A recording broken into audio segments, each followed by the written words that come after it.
right, so welcome to another episode of the EPL Footy Fantasy Preview. This is for the Game Week 8.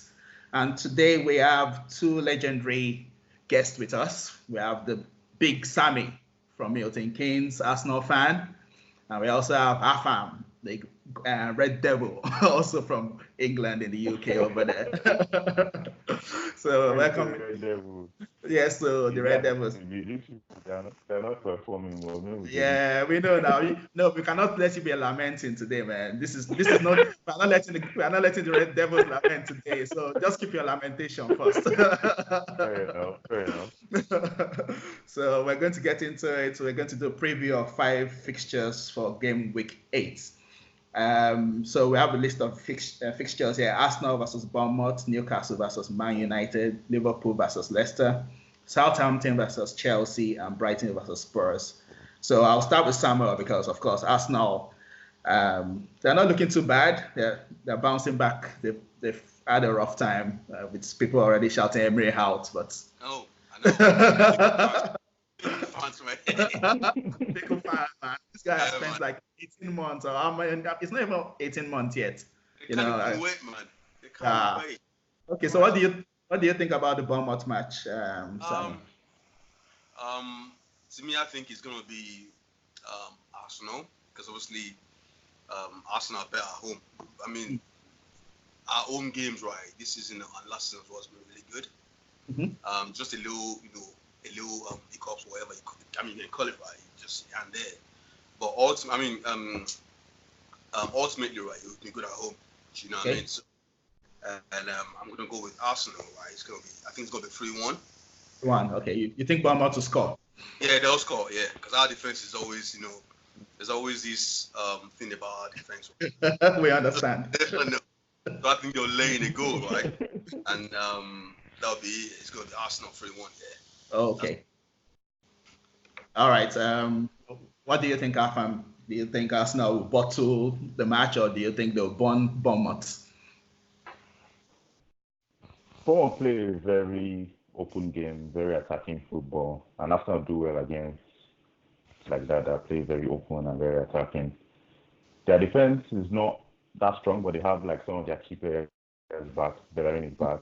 The new signing Tierney is there. Holding is there. Chambers is there. I don't know what it will be like when they play in the Premier League, but we've seen them in the cup game and they looked solid. Yeah. They didn't concede any goal. But still trust the Arsenal defense, but I think the power in the attack is a lot. So I think Arsenal will still get this one, but I think it will be a high scoring game. It will be okay. Yeah, we need it. In favor of Arsenal, 3-2. 3-2. Wow. Okay. Yeah. All right, 3-2. All right. Well, for me, I think, like you said, Arsenal have some players back. I saw Bellerin. Bellerin even played in the under-23s against Liverpool. He had an assist. He had an assist. So it looks like he's back, and he had an assist in the League Cup too. So, but I don't know who is going to play right back. Maybe Chambers, because Chambers has looked very good. I think he played right back and left back in the League Cup. Yeah. So, but anyway, apart from that, I think with those players returning, Arsenal's defense is going to get stronger because people just underestimate the importance of good fullbacks. Maitland-Niles is young; he's not a proper fullback, so that will also to make the defense shaky a bit. And then Tierney is a proper left back. Maybe when he comes into the team, the defense will get stronger. For me, I think Arsenal will probably keep their first clean sheets. I for some reason. You reckon? Yeah. No, not joking. I think Bournemouth, they're good attacking, but I think Arsenal will beat them 2-0. That's my prediction, 2-0. So we go to the next fixture. Very popular. We go to the next fixture. Newcastle United versus Man United. Newcastle lost 5-0 today, so we expect them to be in the mood to take out their revenge on Man United. So we'll go to Afam first. What do you think of this match? What's your scoreline prediction? The problem is that we have a massive problem of getting goals at the moment. We just can't seem to score more than 1 goal in a game. So if we score 1 goal, we need to hope that the opponent doesn't score because we need to have an answer to get back in the game. I think this game it's a game United can win. I'll go 1-0 in favor of that. We've not been scoring. Martial is injured. I don't know if Pogba will be able to make the game, but by Monday, every sorry will know against Arsenal or not. Okay. Even if he plays he's not yet 100%. The midfield is sharp. When you have McTominay and Matic starting in midfield, and you have Pogba as the only creative player there. Marcel is not playing. Rashford is injured as well. Messi so Lingard, have people to rely on. So Messi Lingard is not a Lingard. human being. Lingard. Lingard is dancer. Messi No, it's Lingardinho. Lingardinho. Lingard is just, you know, the people that you know that they're just really hardworking players, but they don't offer anything in the game. He just runs around the whole pitch. He's very fit and he runs around. That's all that does for us. But I don't see us scoring more than one goal until maybe Marcel gets back and maybe Pogba has a game or two under his belt. Like that creative fit has to come about. For now, So Martial is not in training yet. No, he's not back. Okay. Pogba is a doubt. Okay. Because he has a swollen ankle again. Hopefully. Okay. We get all right. That game. So you're saying 1-0 for United. And Samuel, what do you think? To be honest, right, at the moment, right, United are not. I mean, they're not looking good. You know what I mean? And the fact that Newcastle lost today, 5-0 today, right? I mean, they are home. The next game is going to be at home against United. Yeah. You know what I mean? They want to like give back something to their fans now. So I'm thinking it's going to be two draw. It's going to be 2-0 draw. Oh, okay. And I'm thinking, to be honest, right, the 2-0 draw, right? Yeah, I'm thinking it's going to be a 2-0 draw. Is because I'm thinking, okay, United, right? Yeah, they probably have Pogba back fully, and they'll have Martial back fully as well. You know, then probably Rashford as well. So that's what I'm thinking. I mean, they'll probably get 2 goals or whatever. But looking at it, I'm thinking it's going to be a 2-4 draw. Okay. Yeah. All right. Well, we've noted that down. So, I think United will win this one. Well, the Manchester United, not Newcastle United. I think Manchester United will win this one. Newcastle, they're going to be playing with relegation this season, I think. They don't score many goals either. I think United will beat them 2-1. Newcastle. That's like a 1-0. Yeah, I think United will beat them 2-1. That's my prediction for that one. All right, so we'll go to the next one. It's to be Liverpool versus Leicester. So the return of Brendan Rodgers to Anfield. Yep. The good old Brendan. He'll come and want to show himself. Yeah. But for me, it'll be a tight one. They drew at Anfield last season and they caused Liverpool problems usually. So it'll be a tight one. I think Liverpool might sneak it 2-1. But I have a feeling if we're going to drop points, this will be the one. Because Leicester, they're solid. They're very solid. They're very solid. So I'll predict 2-1, but that's from my heart. But my head is saying if we're going to drop points, this might be the one. Might be a draw. But 2-1 is my prediction for that. So I'll just throw it out to you guys. What do you guys think? You want me to go now, or you want? Sorry. Yeah. Samuel, you go first. Yeah. I think it's going to be a 3-2 game, Liverpool for me. Because I think Leicester City, right? They're not that bad. They're actually good. Because I've seen their games and I think they're not bad at all. You know, they've got a game plan, and with Vardy up front, right? They've got a striker that can score goals. Do you know what I mean? So I think it's going to be a 3-2 game, and I think Liverpool's going to nick it. Right? I mean, it's going to be probably 3-1, then they'll get another one back. It's going to be late. Okay. Yeah, late, whatever. Yeah, but I think Liverpool's going to win 3-2. But I mean, it won't be an easy game because just coming home and Leicester City, right? Then they're actually flying right now. I would say. So I think it's going to be 3-2. Yeah. Cool. All right, Afam, what do you think? I'll go with 2-1. Liverpool winning. I feel it's going to be a difficult game is because Liverpool play very fluid attacking football. No matter the team they go up against, they don't go defensive. And Vardy's strength is running behind defenders. If you play, if I've noticed that when Leicester play teams that really deep, struggles to find a way to get a goal because there's no one to run behind and it's wait for Madison to make things happen. And Madison is injured at the moment, but against Liverpool, Brendan Rodgers coming back, he knows the Liverpool team basically, and I think he wants to make a point in this game. So it's going to be a difficult one.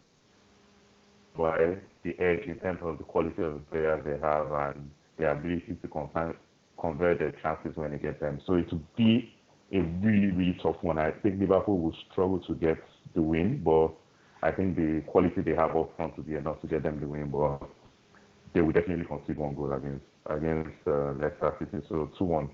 That prediction is one that I'm very sure about. I think it will end 2-1. Yeah. Well, the main reason I know Liverpool are probably better, of course, better than Leicester, is because of that Champions League midweek. That's the thing. That's because Liverpool will play our strongest team in the midweek game, Champions League, and Leicester will just be chilling at home, relaxing. So that's why they'll be fresh. They'll be fresher than the Liverpool players, and Leicester. I think we'll beat them 2-1, but it won't be easy. So anyway, we'll move on to the next fixture. Southampton versus Chelsea. Now, Frank Lampard is, at least people that are saying Frankie Ball. It seems they're happy with Frankie Ball now. That's Idris. Idris them, Frankie Ball people. So they're going away to Southampton. I don't know. So I'll throw it out to Afam first. What do you think is going to happen there? Southampton against Chelsea. 2-0 draw. 2-0 draw. I really, really like the way Chelsea is playing.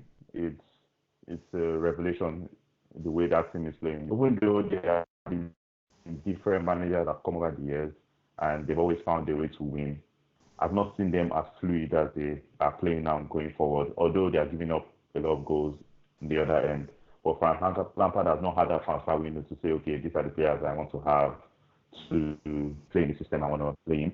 But in as much as he doesn't have that, it gives him a bit of a leeway to say, okay, let me go out there and what to do and play the way I want to play. And irrespective of the results, I don't think I'm going to get fired because I didn't get the opportunity to get players I want. And that's the major difference between the way Chelsea is playing and the way Man United is playing, for instance. It's clear that he has a philosophy, he has an approach to the game he wants Chelsea to play going forward. We don't know that on social side, even though he's had the opportunity to buy. He's at the wheel now. Come on, stop yapping this man. He's driving. I'm not He's driving the car. I know this is somewhat of a United rant, but I never expected him to win the league or get top four. I just wanted to say in the way United is in a direction we're going towards, so that when the next transfer window comes, we know that okay, these are the kind of players we need in the team, and this is where we are heading. But it doesn't seem like he's getting the best out of the existing players. It doesn't seem like we have a particular pattern. We don't create so many chances. But I like the way Frank Lampard's team is playing. They concede goals because every team will say, well, as much as we have a chance to score against them because it's shown in every single game they play. Okay. So I think it ends for because I think those players that know how to grind results when they have the opportunity to get goals. So you think it's going to be a draw? 2-2 draw, especially from this year. Okay, Samuel. You I agree? think I'm going to agree with Afam on this one. Yeah, I think it's going to be a 2-2 draw. Because I'm thinking at the moment, right, I'm actually impressed, right, with what Lampard is doing with Chelsea, right, at the moment, right. I am. I'm gonna. I mean, I look at that first game right away to United, right. That game wasn't a 4-0 game at all. No, it wasn't. I mean, they had. It wasn't. You know what I mean, and they're actually really good on the ball as well. So I think it's the future right here for Lampard. Cause, I mean, you could tell he's got a game plan. He knows what he wants to do. Do you know what I mean? And he's got a team that he believes. I mean, for you to let Louis say, you know what, you can leave. You know, with all the experience, everything, you can leave. I've got a team that I want to build on, and I want to just bring up. I mean, he's done really well when it comes to game plans and the partner play and everything, right? So I'm thinking, I mean, obviously with that kind of play, you lead goals in definitely 100%. Do you know what I mean? Because you want to ball, you want to be fluid and all that. So definitely you're gonna concede goals and all that. But so far so good. To me, I think there's the future right there for Lampard. Okay. I think it's gonna get goals. But Southampton, right? Because they need to get something out of that game at home. Do you know what I mean? And they need to do it because the last game against Spurs, right? Yeah, Spurs won. I mean, they 1 man down and they couldn't still get a draw. Yeah. Do you know what I mean? So going to that Chelsea game, right? Yeah, they'll be like, you know what? We're at home right now. I need to give something back to the fans. Okay. So I think the draw is going to be 2-2 or draw.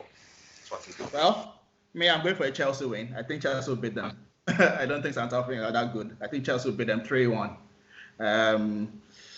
Southampton, their goal against Spurs was, of course, we will still come to that later. I think it was just a gift. So that shows if you are playing 1 hour against a 10-man team and the only goal you scored was because of a gift. I think they struggle for goals. They don't score many either. I think Chelsea will outscore them. So it'll be 3-1 for me to Chelsea. So we go to the final fixture that we just previewed, Brighton versus Spurs. So we just finished talking about Spurs. They do their normal thing. People will be talking, oh, Spurs are so good, they're so good.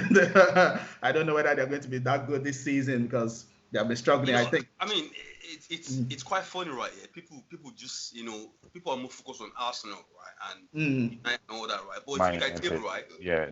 Spurs, right? They're actually far from Arsenal, United. Do you know what I mean? Spurs, do you know what I mean? People are not talking about them. Do you know their record this year? They've lost 10 out of like 20 Premier Leagues this calendar year. And their away games, they've not won in like 10 away games. Well, nobody's talking about that, because they got to the Champions League final, but that doesn't mask the fact that their form in the league has been terrible, terrible this year. Yeah. So yeah, what do you think happened? With this game, right? I think they're gonna win 3-1. Okay. I think they're gonna win because I say, listen, right? Brighton, right? Yeah, I think they're gonna go down this season. That's what I think anyway. No bright days. No bright days for Brighton. I think they've overstayed their welcome right in the top league, man. They need to go down. That's what I think it is anyway. Because I look at them, right? I can't just pinpoint a player, right? Yeah, that's gonna, say, what, go into a game and just change. Yeah. And you know what I mean? So I'm thinking Spurs just gonna go there, just do the normal sports thing, and they've got King up front. It's gonna be 3-1 to me. You know what I mean? So it's gonna be 3-1. That's why I think it's gonna end anyways. Okay. All right, Afam. What do you think? I go 3-0. Because I don't see where Brighton is going to get a goal from against Spurs, because that team is absolutely horrendous. Like, I've not seen anything as bad. I think they're home, I think they are home, that home advantage. I don't, even if they play the game in their, I don't know, close stadium. They are their backyard,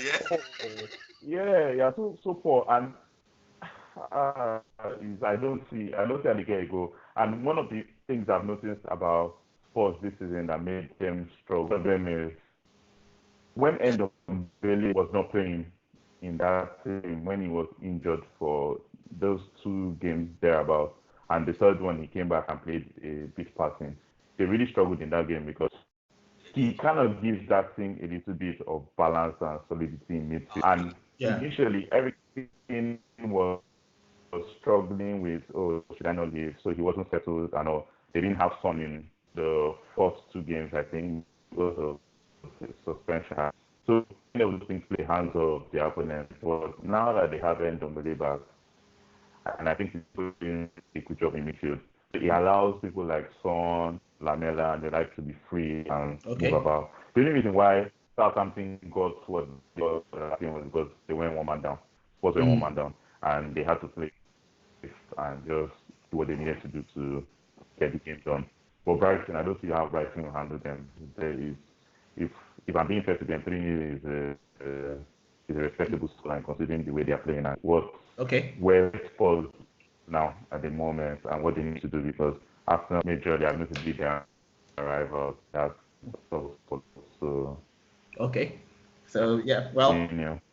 yeah, I think Spurs will win too. I agree with you guys. I think Brighton don't have enough. I know people are praising Brighton this season. Oh, their football is better. They're playing nicer football. They're playing nicer football, but they're getting beat. What's all that nicer football? What's all that one? I Well, beg. They're playing nicer football. They sacked Chris Hilton because okay, they were not playing beautiful football, but now they're still losing. So what's the essence? I think they're going down. Yeah. I agree with Samuel. I think they're going down this season. They don't have any play. Their playmaker was Pascal Gross. That one he has lost form. They bought one guy to Sud. That one is injured. So it's only that Murray. There's something. What's his name? Glenn Murray. But the guy is old. He's not 35, 36 years old. So he can't. They're going down. I think they will lose. They'll lose maybe 2-0. I think I'll go with 2-0. But I think maybe it'll be tight. It's been tight for a while, but Spurs will beat them. So yeah. So those are all our predictions all sorted. And I just have one question to round up based on the fantastic goalkeeping errors we saw yesterday from Hugo Lloris and also the error from the Sheffield United goalkeeper who allowed Liverpool to steal 3 points. So yeah, I saw a meme on social media. They said yesterday was St. Carrios Day. So, St. Carrios. Yeah, St. Carrios Day. So. Patron saints will keep him blunders. So I'm going to throw out a question here. So for the clubs you support, Arsenal and United, all the years you have been supporting them, which one is the worst goalkeeping error you've ever seen? So I'll start with Samuel. For Arsenal, which goalkeeper made the worst error and which match? To be honest, I think I can actually name a few, right? Yeah. We want one, please. I'm gonna give you one, just one, yeah. Chesney. Right. In this game we had against Birmingham, I think, Capital One Cup final. Oh, I remember. Oh my days, man. Man, I was just fuming, man. I was like, "What are you doing?" He told Koscielny to leave the ball, and what did he do next? Nothing. He just allowed Obafemi Martins, right? He just tapped the ball into an empty net. I was like, "What are you thinking, man?" Final. And prior to that, we not won any trophy for a while. Yeah. So I was thinking that would be, a trophy we win. And he just made that error, man. I was like, man, nah, this guy needs to go. That was it for me, man. I just, what? I'm done with Chesney. He needs to leave. Sanchez. Yeah, that was it, man. I was filming, man. And somehow we ended up in Juventus. I don't know. That man living his best life, I'm telling you. How, man? He's been so lucky at Jazz, man. I think there's some Jazz, yeah. A Polish Jazz. What about you, Afam? Who is the worst? Which one is the worst goalkeeping error for a United keeper? To be honest, I can't really remember anyone from back in the day. If I'm being honest, in recent years, we've been solid in terms of goalkeepers. We've had Van der Sar, we've had David De Gea, we've had them for a long period of time. So I can give you a suggestion because I remember. we have to go back to the Carroll, Foster days, Fabian Barthez, before you can say, okay, this. But I want to come more in recent times to the one against Barcelona, David De Gea. The that straight one, he was right in front of him. I don't know what he was thinking about. He was just to pick up the ball, and he just went under his arm, and I was like, come on. And we were struggling.